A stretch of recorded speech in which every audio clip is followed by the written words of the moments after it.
ntimugashaka kuvanamo umuntu wa kabiri so kabiri sohoka mari gatatu ndagukubita ino nkoni waretse basi musaza.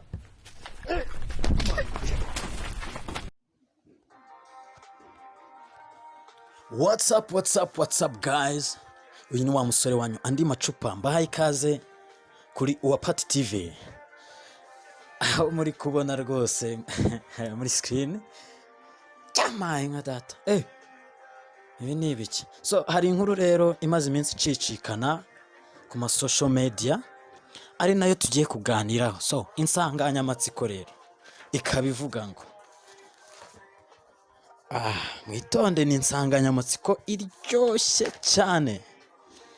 Iravuga ngo rero ikihishe inyuma ya gitumo Afrimax iherutse gukorera kwa Ivry. So mwarabibonye ku ma social media bicicikana kashahuru ibintu ni hatari. So rero abenshi ntibabivuze rumwe, bavuga ati ibi ni ibiki, ariko ndagira ngo dushake iyi nkuru neza twitonze. Ni wa musore wanyu Andi Macupa. So reka tugende rero, reka turebe YouTube dushake Afrimax. Iyi nkuru imaze iminsi icicikana, reka turebe aho bituruka. Murabona inkuru ebyiri, umunyamakuru wa Afrimax wakubiswe, akubitwa n'umuhanzi uzwi cyane mu gihugu amusanze iwe yamugoye gitumo. So abenshi rero ntago babivuzeho rumwe, abenshi bibajije ibyo ari byo. Se ubundi bya bintu bya gitumo cyo gusanga umuntu yibereye iwe mutavuganye ukaza udakomanze ugira gute, biriya bintu ni ibike se? Ubundi biriya bintu birakwiye koko? So abenshi rero bagiye bakomentinga bati Ivry ahubwo uri umugabo, kubita ahubwo ukakubita bya nyabyo ukamwasa. Gusa abenshi ntago bigeze bamenya impamvu nyamukuru iyi video yagiye hanze nanone igaragara kuriya, cyangwa se impamvu izi gitumo noneho gitumo yabaye kuriya ikagenda kuriya. So murabizi rero ikinyamakuru Afrimax tukiziho ubundi amakuru nkariya kuri cyabajya gutyo ukabona baguye iwawe rwose, witekeye n'agasosi bati turashaka kuvugana nawe, turashaka tubwire imishinga, ariko hano ka Ivry ho ntago byakoze, bisi igiti rwose. Abenshi rero bari kuvuga bati cyashahurwe, bari kuvuga bati ese bundi biriya bintu si ikinamico? Mbabwije ukuri ibi bintu ntago ari ikinamico. So nyuma ngira ngo mwarabibonye baranahuye, Ivry asaba imbabazi, ariko impamvu yo gusaba imbabazi nyamukuru ntago ari uko ngo yababaje mu nyamakuru n'iki, ahubwo abafana be amakomenti bateyemo kabyaramo yarateye ubwoba. Ivry ageraho agira ubwoba, ngira ngo yaranabivuze ko yabaye advised n'umuntu wamureze mu ishuri rya muzika ati nyamuneka shaka uburyo ubigarura abantu batagufata nabi, kuko buriya abafana ni byose. So inkuru rero iravuga iti nyuma y'uko umunyamakuru wa Afrimax akubitiwe mu rugo gukubitwa kweri mu rugo rw'abandi. So amakomenti mwarayabonye, Nepo ndakwemera, ntugira inziko, ushoboye akazi, bashima umunyamakuru Ivry, I truly like the way you made it, bashima Ivry ko yakubise atababarira. So bashimagiza bamwe banenga abandi. Ivry ngenda kumva pe gitumo yanyu muje mushyiramo kwiyubaha, namwe niba mushaka ko akazi kanyu gakundwa muje mureka gusebya abandi. So ibi rero byose abafana babikomentinze bitewe nuko habayeho ikintu kitumvikana. Ubundi Ivry abamuzi bazi ko ari umuntu witurije witonda. So kubona rero ngo yakubise umuntu, abantu byarabashotse. Ariko se mu by'ukuri ibi bintu byahereye hari ibintu byinshi. Reka dushake gitumo za Afrimax zabanjije. abantu buriya ntago bamenye impamvu y'igitumo.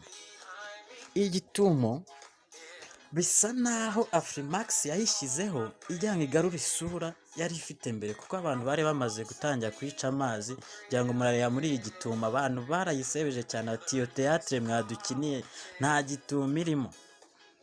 Abantu bari batangiye kubona ko Afrimax tubeshya kabisa kuri social, kuri YouTube, kuvuga ngo gitumo, ngo baguye mu gitumo kandi bagiye bakicara bakabitegura bakadukinira teatre. Abantu rero bazi ngo niyo kwa Evuri yari teatre, ndababwiza ukuri iriya si teatre ahubwo ni igitumo yabapfubanye yarapfubye. So ntago rero abantu bahise bamenya ibyabaye, kuko niba mwararebye neza iriya gitumo yabaye akanya gato, nyine umunyamakuru abura icyo avuga, yarabuze amakuru nyine, ariko nyine umunyamakuru niyo yabuze amakuru nabyo biba ari inkuru nyine aba yageze ku cyo ashaka. Ariko mu by'ukuri Afrimax biragaragara ko yashakaga kugarura isura ya gitumo original. So mukande subscribe rero kuri Uwapati TV, dukomeza tubagezaho ibintu byiza. Ngira ngo murarebe amafoto Ivuri rwose afite igitambaro, aha yari amaze kugikubita umukameramani, yari yarakaye pe. Ariko nawe nta kuntu utarakara kuzi abantu kugusanga mu rugo kwiyambara ikubonye bati turagutunguye. Iyi rero ni ya nkuru ya ngo batungura Vidi Frank, ngo ari guca inyuma ngo umugore we umukobwa nako ngo bakundana. Ibi bintu abantu benshi bavuze ko ari ibintu batujijishije, bari bapanze bakabeshya ngo ni igitumo. Abantu rero kubera no mu makomenti biba bigaragara, bari bamaze kubivumbura bati Afrimax sigaye turyarya, hagenda bagategura ibintu bakatuhesha ngo ni igitumo kandi byahe. Mwabona umusore wacu ku Cyangwe, ibaze gutungura umusore nk'uyu ku Cyangwe, ugasanga wenda yiyambariye nka mucikopa, nubwo bitabaye ariko byari kuba. Ivuri yaravuze ati ese buriya ko winjiye iwanjye udakomanze ukagera ku muryango, buriya ugera mu cyumba nari kukugarura gute? Ni ikibazo. Ariko nyine kubera ko Afrimax ariyo murongo yihaye, hari niba niko nabivuga, aba ari amakuru ashyushye, nabyo biba bikenewe kumenya umusitari. Ahubwo uyu musore Jeanne Paul yararenze kashahurwe, bari bamwishe ariko we so abenshi rero ntibamenye ikihishe inyuma, bagize ngo ni bya bindi bya Afrimax yo gupanga ibintu. Ntabwo bapanga ibintu ugeraho ufata umuntu nka Evuri arakare bigeze hariya. Biragaragara ko rwose bari bamurakaje pe, bari bamurakaje kandi buri wese yarakara. So igihari rero, ibi bintu bikunze kubaho. Afrimax ntiwatunga umuntu, mwageze mwumva ba Sarongo, ariko no kwa Sarongo ntibyavuzwe kimwe. Abantu bararebye batanyamara aba bantu baba bateguje bashaka kwamamaza. Ahubwo mu by'ukuri mu minsi yashize mwanabonye inkuru ya trendinze cyane ya Muzehe Petit kuri Afrimax, aho yari ari kumwe ngo n'ibyana inkuru igatangira bakina ibintu mbese bameze nk'abakina filime, ariko umuntu wese wayitangiraga ntabwo yahitaga amenya ibyo ari byo, agira ngo Muzehe koko arya abana yabaye gica byari byaducanze, ariko birangira ari filime bamamazaga. So Afrimax rero ibi bintu yabikoze kugira ngo yongere igarure isura yayo yari imaze kwangirika. Babona ko batubeshya, abantu bavumbuye ko batubeshya, so baravuga rero bati reka noneho dukore gitumo original. Irangije murabibona Ivuri n'inkoni yakukubita, muramubona yarabamereye nabi yarabamereye nabi. So ushobora kwibaza rero uti "Se, ariko ubundi itangazamakuru ryo mu Rwanda koko ibi birakwiye, ibi ari byo byo gutungura umuntu, ese ubundi umuntu nta burenganzira ahabwa na gavumenti kuko kuza kubaka ibyawe usenya ibyanjye?" Kuko Ivuri yaranabivuze gusa ati nk'ubu bamunyangirije mani, bamunyangirije, niko yivugiye mu magambo ye. Bamunyangirije, urumva abamuteje abafana baba aba yivumbuyeho nawe kwajya arakara bikomeye, kandi buriya umufana afata ibintu uko ashaka. So kuza rero gukiza YouTube channel yawe wangiza ibyanjye ni ikibazo nubwo Ivuri yagarutse, urumva yagarutse arigarura bitewe n'inama abafrendi be bamugiriye, bati nyamuneka shakisha uburyo ugarura isura nziza, ariko ubundi rwose ibi bintu byaramwangirije kandi yarababaye cyane. Ngaho reba nko kujya mu modoka y'umuntu ifunguye ukayirunguruka. So gusa byose byarangiye biyunze batera story baranaseka, ubona ko nta kibazo nyine, ariko mu by'ukuri ikibazo kiba gihari nko ku muntu w'umusitari kuriya. Ntabwo ubuzima bwe wa mugani buba bugizwe no kujya hanze cyane gusa, urumva sinzi kabisa. Ntabwo ubuzima bw'umuntu bugizwe n'akazi, buri gihe agira no kuruhuka mu rugo iwe, akajya guteguzwa, akagira ibindi abamo. So kumusura rero uri mu kazi, we atari mu kazi, ukaza kumwangiriza ke byaramurakaje. Sinzi wenda niba ari uko ari umuhanzi byabayeho, ngira ngo nawe ku giti cyawe uzi uko wabijera.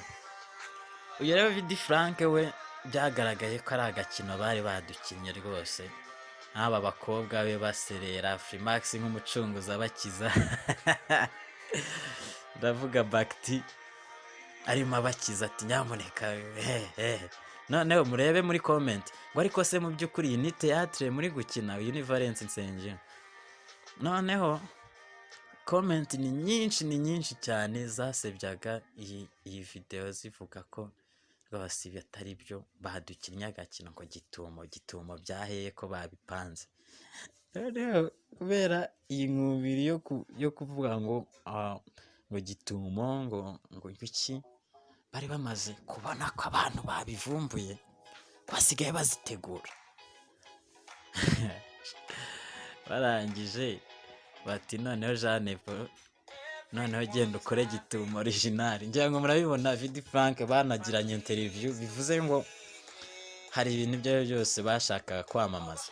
So twibutsa gukora subscribe kuri YouTube channel wa Part TV kugira ngo ubone ibintu nk'ibi, ibyegeranyo nk'ibi rwose bimeze neza, amakuru agezweho, amakuru acukumbuye ameze neza, ndetse n'ubusesenguzi, cyane ubusesenguzi bukomeye bw'ibintu byose tujya twibaza se ibi bintu bigenze bite, kuki bibaye gutya. So muri background mwumvaga muri kumva Arakere afite akaririmbo kitwa Backyard Party. So buri wese ashobora kujajinga Ivuri, tuvuga ati wakoze nabi, ntabwo agomba kurakara kuriya. Ariko Ivuri muri video ya kabiri, ngira ngo mucekinge YouTube channel ya Afrimax murebe video ya kabiri, yaravuze ati nanjye ubwanjye sinari nzi ko ndakara kuriya. Uwajajinga wese kubera ko atari muri place yanjye yaba yibeshye. Uwo ari we wese yajajinga, ariko buriya utari muri place ya nyirubwite, buriya ntago wamenya uko umujajinga. Buri wese afite uko yakwitwara. Ifoto yo rwose yaciye. So ibintu rero ntago biba byoroshye.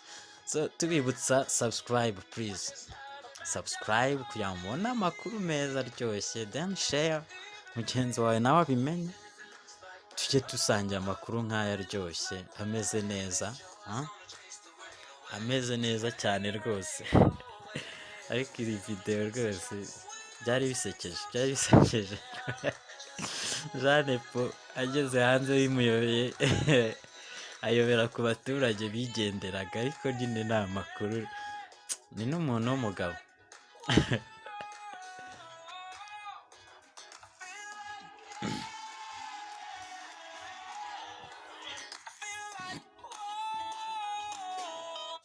Go back your party, a back your party.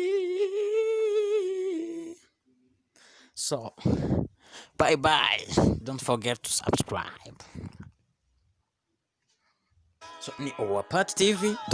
Don't forget to subscribe kugira ngo ubone ibintu byinshi cyane. So, turabifuriza ishya n'ihirwe. Uwapati TV nakagaruka. Musore wanyu Andi Macupa mu mucekinge kuri Instagram ni Andi Macupa. Please go there and put something just like it. So, murakoze cyane rero.